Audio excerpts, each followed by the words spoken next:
and Felicity, and then we moved to between Bethel and Felicity, and that's when we lived there. I went to school and I met Charlie Lea in the 6th grade.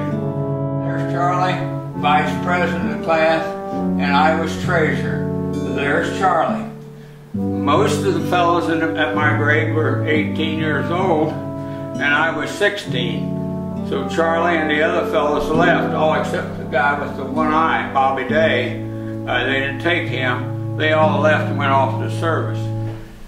Charles Lee was part of Patton's 3rd Army. When he left high school, he actually volunteered and joined. He arrived in Europe September the 2nd, 1944, and had to go catch up with Patton's 3rd Army, which was sweeping across France. In France, Patton's army was rushing across with tanks, heading towards Germany's Siegfried Line.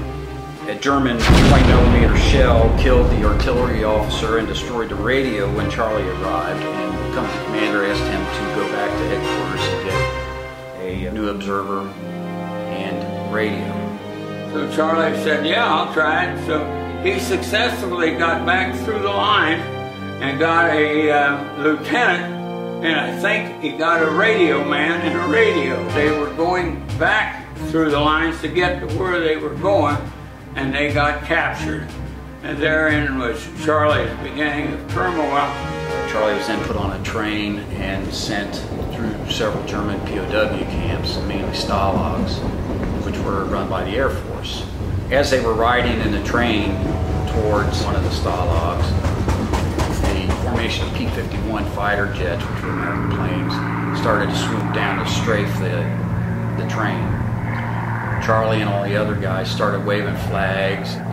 As they waved the flags, the P-51 pilots realized they were American POWs. So just as they were getting ready to shoot them, they veered off. I think when he was a POW or after he came back, he sketched a P-51, I believe. In these POW camps, he was given only turnips to eat, and he went down to 88 pounds. The conditions in the Stalags were they slept on tick-infested beds. Any escapee that was caught was brought back and shot.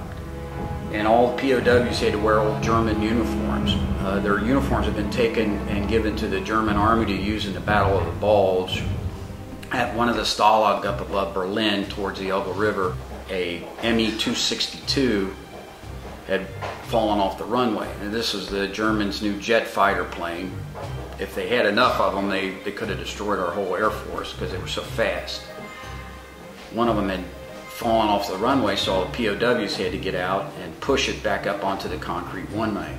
When they did, Charlie and many of the other POWs actually blew on some nozzles that were sticking out of the back of the wing. They watched the plane as it took off then. It veered around and burst into flames as it crashed into the ground. The war was over on May 8th, 1945, and Charlie was still in the POW camp, and the Russians were the ones that actually liberated this particular camp.